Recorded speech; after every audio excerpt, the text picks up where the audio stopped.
Oh, here comes the goat. Goat's gonna get it.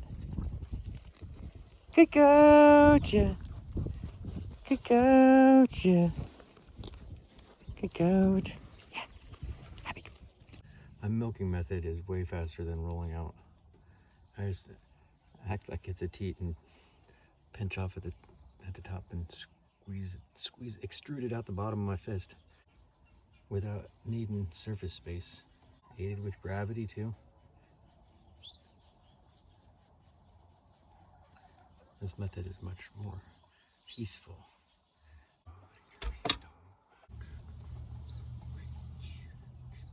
My Nochi station.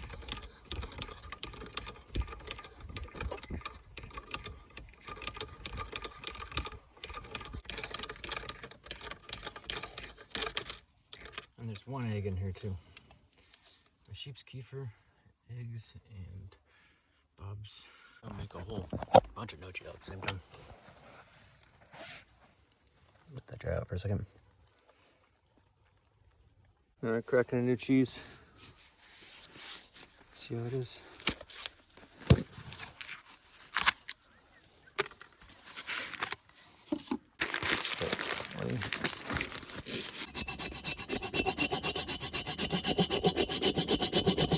All right, I mixed in my sheep's cheese. Now my farmer friend's hamburger should be done in my solar cooker. My solar cooker, electric. Yeah.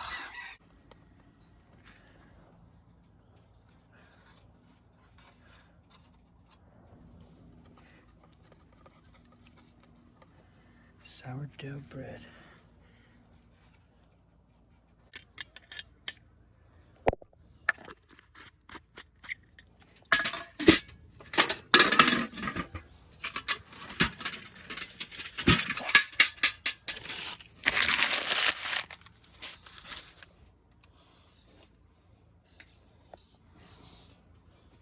All right.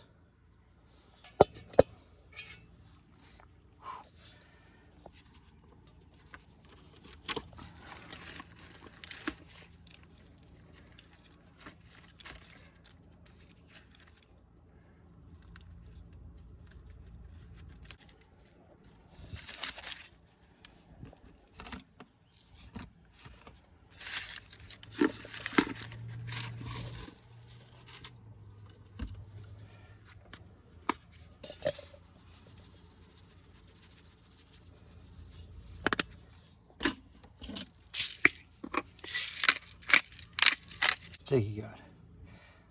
Thank you for the broccoli also too, Cindy. Freaking awesome.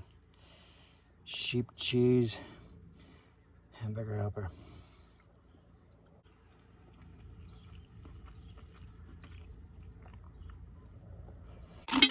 Shucking some corn my friend grew across the street and just gave me.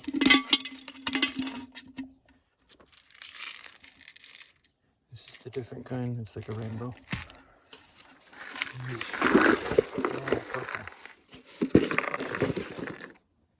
They're huge. I mean, the kernels are huge. I can't wait to puff these. I've been calling Annie Granny. She's 7 years old now. Her older sister, JC, I rehomed to my friends here in the valley when she turned like 8.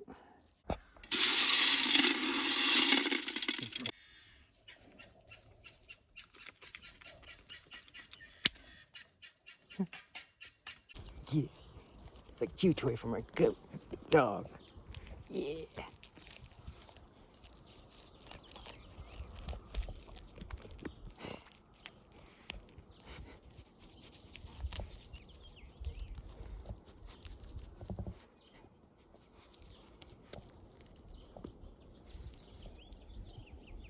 It's a bone. Here. It's a bone. Come on. Open up. It's the Hawthorne tea yesterday. It was 90% leaves, 99% leaves. This is the bottom. It's like 90 to 99% petals the opposite way. Yesterday the leaves tasted like fruity. It was decent, and so we'll see what the primarily petal hawthorn tea tastes like today. I set my hanging dehydrator right here this morning, and I realized, wow, that looks like the same diameter. Yep, so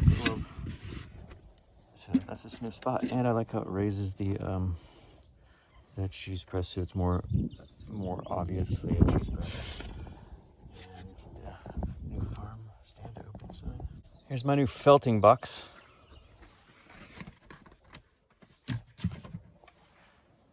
18 inches cubed.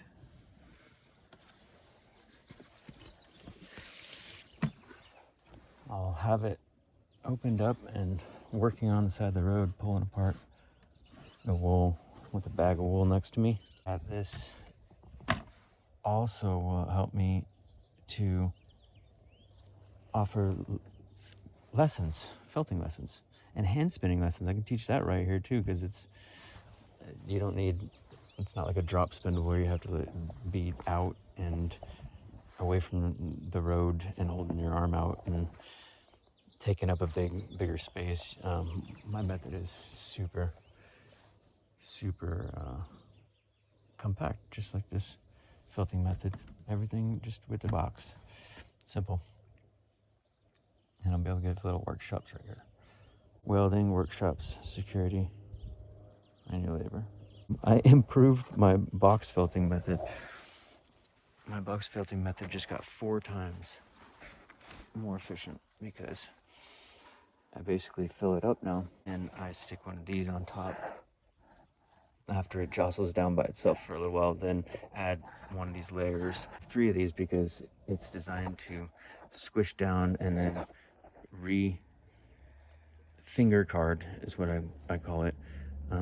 Finger card fill the top back up again. Go through the process again of letting it all naturally, gradually work its way, smash itself down in a way that the fibers most want to work into each other at their own tensile strength, instead of being driven down too fast to where their tensile strength buckles and they fold and they're not as able to go into each other. This then will be able to be dumped out onto my tarp, my felting tarp, put into quadrants and wetted. And when you roll it up and roll it back and forth and re-roll it in the different directions, it hems the edges like it's perfect. So yeah, this box felting now allows for us to have mobile use of it, because before we couldn't really make a box to fit in here. This is like light enough that I can pick it up with one hand. I'm gonna I'm gonna make it to where I can pick it up from the top with one hand and set it outside. It's waterproof. They're used to being served so much they don't even feel like falling. Get up a little bit, toss it in the box, the big box. So the good news is, after 2 months of using the GoSend tray, it usually looks way worse than this if I don't cover it with this other layer. And it didn't need to be welded for 2 months. It stayed on, but unfortunately not being welded along the seam allowed for grease to get down in there and start to cause it to separate.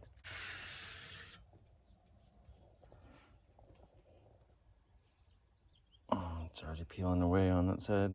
Once it starts to peel and pull away from the metal, then the layers of plastic that sandwich the heating element in there, they start to bubble, and then next they start to flake off, which is the big problem. I don't want microplastic in my food any more than it's already in there. So if you get an E-tray and you want to sacrifice your old one to make your E-tray actually last longer, It is a good tactic, but unfortunately it doesn't make it last that much longer because it is obviously coming delaminated and starting to deteriorate. You can hear it right there. That is the plastic bubbling somewhere. I think right here. Yep. Right there, it's starting to delaminate. And that's what's making that bubble wrap sound. Because there's a bubble in there. In plastic. And these E-trays are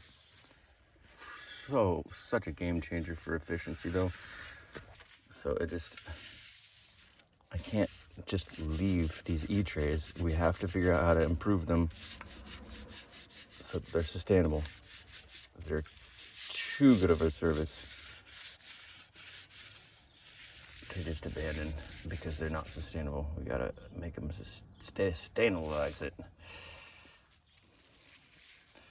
So, next thing I do is I am going to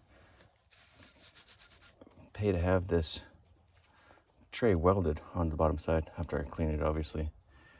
And I don't think I'll have enough money because that's going to cost like $120 minimum to get a quality professional welder, like laser welder, to do a fine job for that.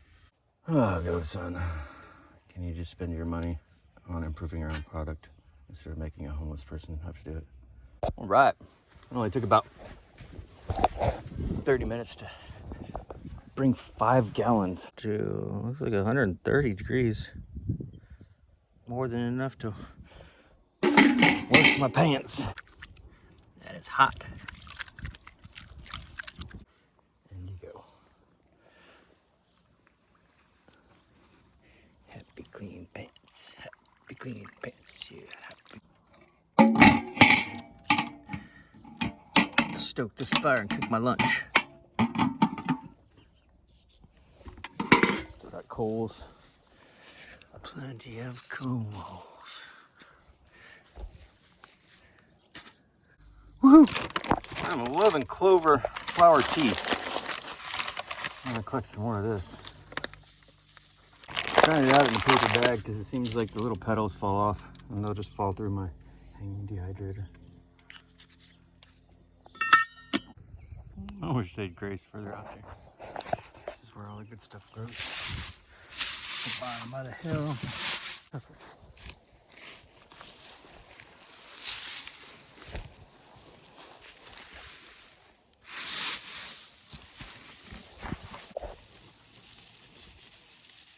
Happy day. Collecting wild mustard seeds, wild brassica, wild broccoli. Broccoli and mustards are in the brassica family. There's a scientific name for it. Let's seed. Woo! It's 90s today. It's nothing like having all sides open on your tiny home like this.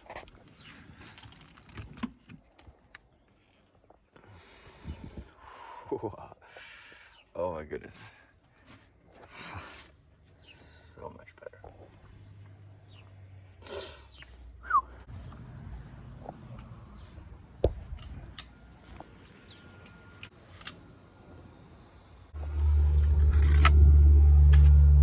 Go to my toilet. Shut it there.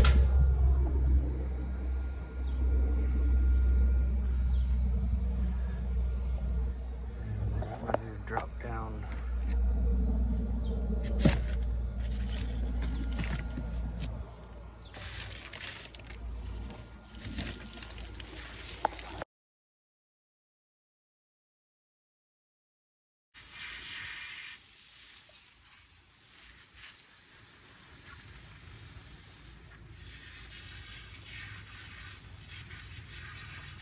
And here are my foraged mustard seeds that I sprouted in a pint jar. During the day, it gets a little too hot for them. It's like 100 degrees out the last couple of days.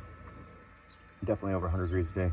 So I've been keeping them on my floorboard and sprayed down with my sprayer, misted, without their cover on, it would otherwise make them too hot. They're able to evaporate off the mist and keep themselves in their comfortable temperature range and continue to grow.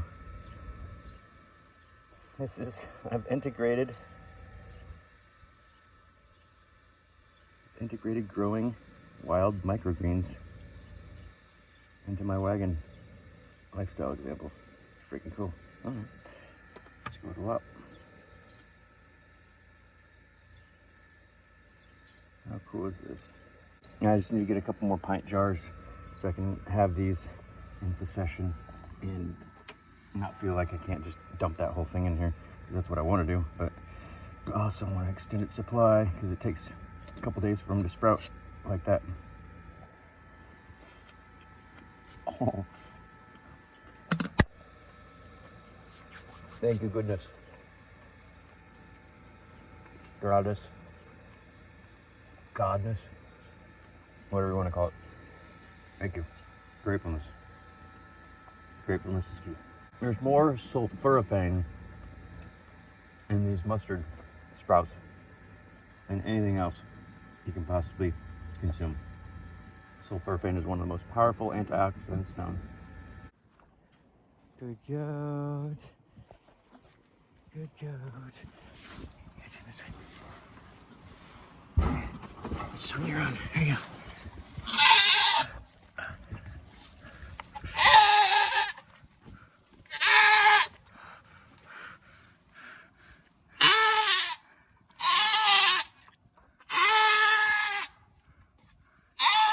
You got it. Good girl. Oh man.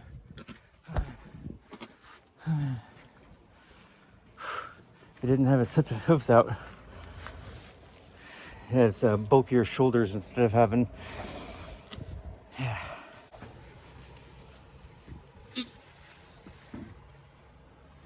Oof.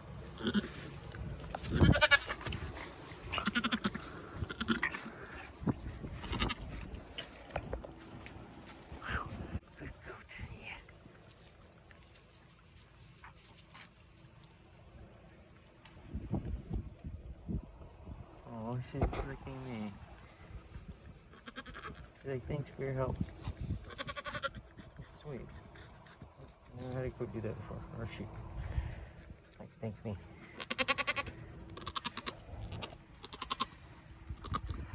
Oh boy, here comes the third one. Good girl, mama. Oh my goodness. That is so ridiculous. How do you guys do that?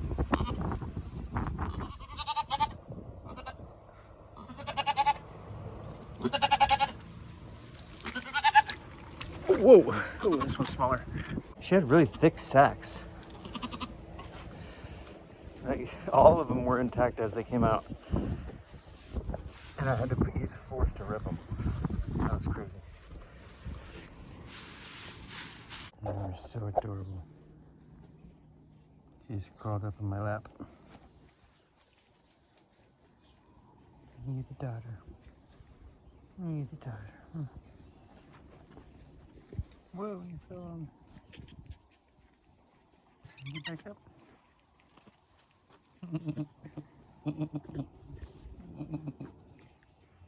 She loved her chest scratched. She can't stop like twitching her legs, and her front legs like go straight out when I scratch her chest. It's hilarious. She has like an involuntary reaction. It's so funny.